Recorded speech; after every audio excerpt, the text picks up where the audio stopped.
The Honourable Member for Niagara West Glanbrook. Thank you, Mr. Speaker. And I just, as I've been watching this debate all night, I thought I'd just make a few observations before I get into my notes on the humanitarian situation. I think that the first one is that the Prime Minister reached out to the opposition and said, "This is what's going on in Mali, and if you are interested in discussing this further, by all means, we can certainly look at this at committee, which we've been doing. We've had one meeting on it so far, and we plan to have, I believe, another 2 or 3 meetings on this over the next week or so. And I do want to thank the officials that came out to see us and brief us as they were out last Thursday. We had Carrie Buck, who is the Political Director and Assistant Deputy Minister from the Department of Foreign Affairs. She brought along Patricia Malakale and Lisa Halfdan, who's the Director. From Department of National Defence, we had Major General Jonathan Vance. We want to thank him.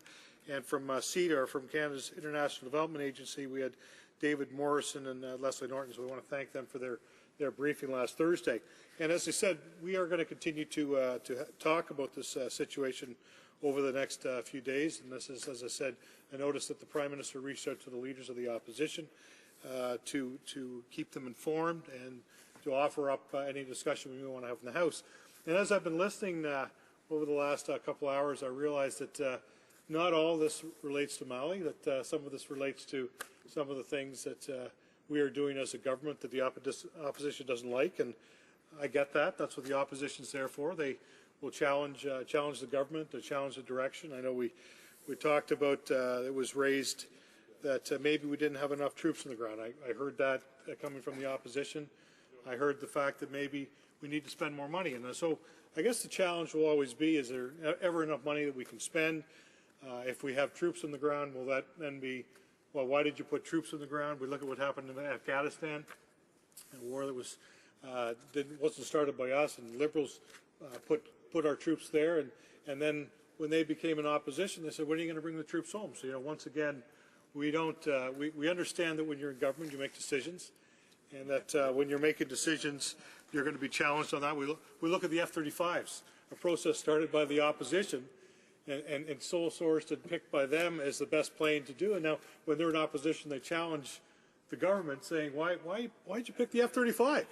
So I think that regardless of what happens, I think that there's going to be always noise coming from the opposite side about what our government's doing. I think we've taken a measured approach, quite frankly. I think that what we've done has been great. I know they talk about maybe not enough money. I heard that and the last speaker saying that maybe we could be given more money, but I look at what the Canadian government has contributed to the region, over $100 million a year. This is not, we didn't just show up to Mali. We've been there for a number of years, and so when we look at how we can help out, whether it's the $13 million that the Minister of CEDA announced, Minister of International Cooperation, or whether it's the $18 million in kind that we're producing for the military strategic airlift, we have been there. And so we realize there's all kinds of parts. Someone mentioned the Japanese could contribute $100 million. These are all great things. But I think it's important that we be strategic and we look at what we're doing. And so we not just be me too there, that we can pick our spots that we have been at. And I may comment a bit later if I have enough time on some of the things. Someone mentioned that the fact that we are looking at trade deals in Africa and why was this the case when we should have been looking at some of these other things. I want to talk a bit about the humanitarian situation and the fact that we're gravely concerned about the current crisis in Mali and the repercussions this is having on the neighboring countries in the Sahel region. And this has been mentioned many times over tonight, that it's not just Mali we're concerned about, but we're concerned about the whole region. Malians have been living in the north, over the last year, been subjected to brutal treatment by armed groups and terrorists seeking to impose a very strict form of Sharia, prompting mass displacement. Since the crisis began more than a year ago, more than 385,000 people have been forced to flee their homes. More than 8,000 have fled to neighboring countries, and many more have been internally displaced. The conflict and the activities of armed groups, terrorists, and rebels are making relief efforts more difficult. In order to meet the needs of those affected by the conflict in Mali, it's imperative for the humanitarian workers to have full, safe, and unhindered humanitarian access to those in need. Secure access is necessary to provide life-saving assistance. Mr. Speaker, until recently, terrorists, extremists, and other armed groups controlled nearly two-thirds of Mali's territory. They took advantage of a power vacuum in the capital, and they occupied the remote villages that dot the Malian Sahara and terrorized Malian men, women, and children. I would like to detail for the honourable member some of our government's activities in building the capacities of local governments to combat terrorism and insecurity in the region. Canada contributes to counter-terrorism efforts in the Sahel by providing training, funding, equipment, and infrastructure to developing states. In 2010, our Conservative government devoted new resources specifically to the Sahel. A new fund targets 11 states in the Sahel over 5 years. Mali is one of those states. I would also note that under Canada's G8 presidency, the Sahel region was identified as a priority region for counterterrorism and was mentioned specifically in the Muskoka Declaration. As chair of the Counterterrorism Action Group, or CTAG, Canada hosted a large multi-stakeholder meeting in Bamako in October 2010, aimed at encouraging greater regional cooperation in the fight against terrorism. You see, Mr. Speaker, our government has been active and interested in Mali before recent headlines took other parties' attention there.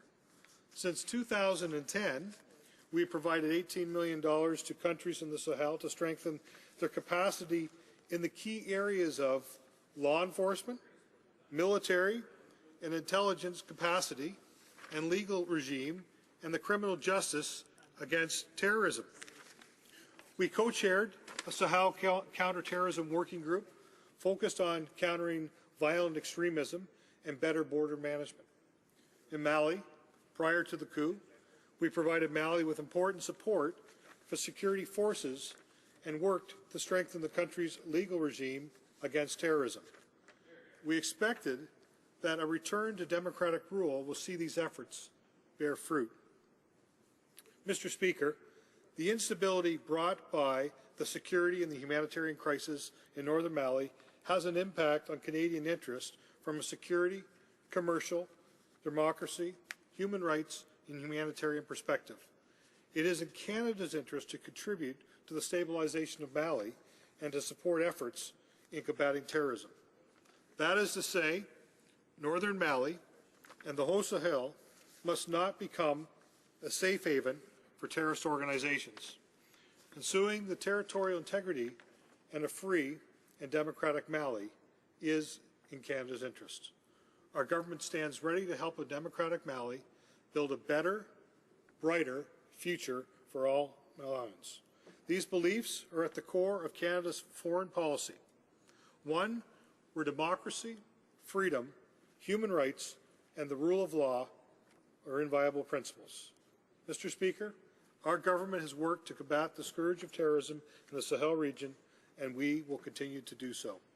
Mr. Speaker, I think what I've heard tonight, it just shows that we have been there working. So when they talk about money that hasn't been delivered, we have been contributing funds, as I've said, over $100 million. And as the government coup took place, we looked at getting that aid money to organizations on their ground. We believe that it's important in that region. We believe it's important to help the people of Mali, and we'll continue to do so. Thank you very much, Mr. Speaker. Questions and comments? The Honourable Member for Ottawa Centre.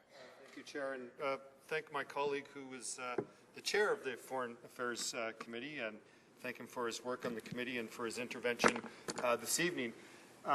We've been talking a bit tonight about, obviously, the present situation. Some have given historical perspective along with that, and what is clear is that I think everyone agrees that Canada has to play a significant role in the region and certainly in Mali. The question is how we do that. And one of the things that we have mentioned on this side of the House is it's absolutely critical that Canada support governance, support Mali so that it can be revitalized, that it can be a resilient state. And it is a difficult situation because of the grievances of those, the Tuaregs in the north, and this goes back to the beginning of Mali, as I'm sure my friend knows. So the question is, what can Canada do more than it has done? And I'll put aside the criticisms. I've put that on the record about this government and its lack of action in terms of Africa and the region. But would he not agree that two things should be done? The first is that we should be contributing to the roadmap, which the government has supported.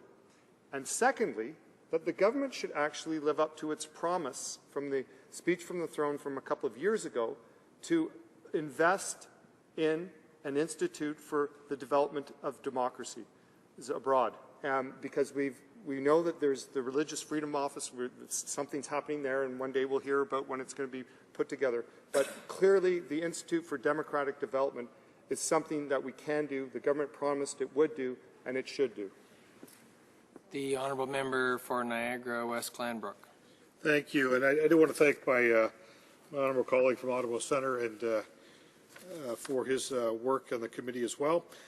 You know, in terms of, and I certainly won't speak for what the government may do in the future in terms of whether we're talking about the roadmap or we're looking at Centers for Democracy. I know that, as you mentioned, we did commit to an organization for religious freedom. That's one of the things that we're moving forward. I think we believe and we understand that where the rights of minorities and the rights of religious freedom are preserved, that the democracy also flows from that. And I think that if we look at you know, what we've done recently, I have some of the figures here in terms of what's been contributed, and I won't go through all the details, but in 2009, 2010, over $117 million contributed to Mali. In 2010, 2011, 109, so 110, and we see a drop this past year of 61 million as we looked at not directly funding the government, which we didn't think would be responsible, but looking at trying to help those organizations on the ground. And so we'll still continue to do that and look forward to the time when Mali has their elections and we can support a government there once again. Questions and comments? L'honorable député de Saint-Laurent-Cartierville. Merci, Monsieur le Président. I want to thank my colleague for his speech, but he started in saying that the opposition is asking for boots on the ground, and nobody spoke about that, so it's a pure invention. The only one who spoke about boots on the ground is his Minister of Defense before he has been nuked by the government. So, yes, he spoke about that. So now I have questions that have been asked during this debate, and we are still waiting for the answer from the government after long hours of debate. First, why, in the context of this crisis, Canada is not investing in ALISMA? Why are we not committing to offer training for the African troops? Why are we investing only $13 million, so much less than many countries that have less links with Mali than we have, a country of la francophonie that we know very well? And why are we not committing to help for democratic process? I know, don't want to be too close to a government that has not been elected, but this government now has a roadmap for an election in July. What will we do to be sure that this election will be done in a proper fashion? The honourable member for Niagara West Glanbrook.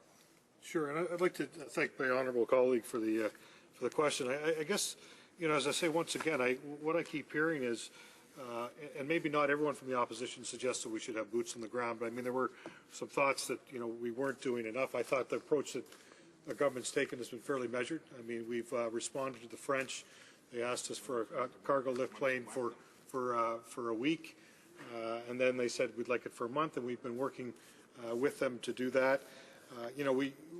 People talk about more money, and I guess the question is how much is enough? And I guess the point is that we have been training soldiers, we have been training elite guards, we have been working on a number of different fronts, and we've been doing that for a number of years. As I've just said, we've committed, as I just read off, we've said almost $300 million over the last 3 years. I don't think anyone can say that as a government we haven't been contributing. I don't think anyone can say as a government we don't care. I don't think anyone can say as a government we haven't been concerned about the areas. As I read off some of the initiatives we're involved in counterterrorism, we realize that's a very sensitive area. We realize it's an area that needs help. And so before any crisis actually was happening in Mali, as a government, we were making those investments. And as I said, there'll be, I'm sure there'll be more asked, there'll be more requests. I think strategically, Canada wants to be able to do their part. We have been doing their part, and I think we'll look for other opportunities as things unfold. This is unfolding differently every day. When we had our briefing, what we heard from the officials was that these things are changing rapidly on the ground, and so I think we need to continue to wait to hear what's happening. Questions and comments? The Honourable Parliamentary Secretary to the Minister for International Development. Thank you, Mr. Speaker. On January the 31st, my colleague mentioned that we had Carrie Buck in the committee, and one of the things that he said, and I quote from, she said, I beg your pardon, I quote from the record, current projects in West Africa include military training with Niger Armed Forces in the context of Exercise Flintlock, provision of training by the RCMP, regional training projects for law enforcement and border security through Interpol. I wonder if my colleague would like to comment on that. The Honourable Member for Niagara West Glanbrook. Thank you, Mr. Speaker, and to my honourable colleague, the Parliamentary Secretary Tacita. I think once again, we needs to be, and I know that we continue to talk about this tonight. Canada has been contributing to the region. Canada has been involved in humanitarian aid. It's been involved in training. It's been involved in a number of different initiatives, and so that was one of the reasons the briefing was held. As I said, in consultation with the Prime Minister and the Leader of the Opposition, was to get some of this information out to the people of Canada, and that's been pretty much the tack that we've taken. We've been there for a number of years, and we'll continue to be there to help the people out. Questions and questions et commentaires, l'honorable député de Laurier-Saint-Marie. Merci beaucoup, Monsieur le Président. Et j'aimerais profiter de cette occasion pour remercier notre très honorable président du Comité des Affaires étrangères, avec qui c'est toujours un plaisir de travailler. Mon collègue a parlé de tous les investissements que nous avons faits au Mali, des investissements évidemment, investissements en termes de sécurité, mais aussi en termes de santé, d'éducation, d'agriculture, dans plusieurs secteurs. Et si on veut regarder, puisque c'est le terme qui a été utilisé, si on veut regarder la chose du point de vue de l'investissement, pour s'assurer que tous les efforts qu'on a investis ne sont pas détruits, il est important d'aider le Mali maintenant, pas hier, dans la crise à laquelle le pays fait face. Un autre de nos collègues a dit plus tôt aujourd'hui que dans ce contexte, AFISMA, la mission AFISMA était clé. Alors moi, je me demande encore pourquoi est-ce qu'on n'appuie pas financièrement la mission AFISMA. Merci beaucoup, Monsieur le Président. The Honourable Member for Niagara West Glanbrook, short answer, please. Thank you, and I want to thank the honourable member for Laurier-Saint-Marie. It's certainly nice having a member of the committee who's had some foreign affairs experience out in the field. We always appreciate the comments and the input that she provides to the committee. I would just say that as we continue to listen to what the requests are and what comes in, we're supportive of the roadmap and what will happen. We'll continue to look at the things that we've been doing over the last number of years, and as I said, the average has been over $100 million annually that we have spent in order to build democracy, help with humanitarian aid, work on training. We'll continue to look at the ways that we can do that. That is money that we have been there long before this situation happened. We'll continue to be there to support Mali and the people that are there. Thank you.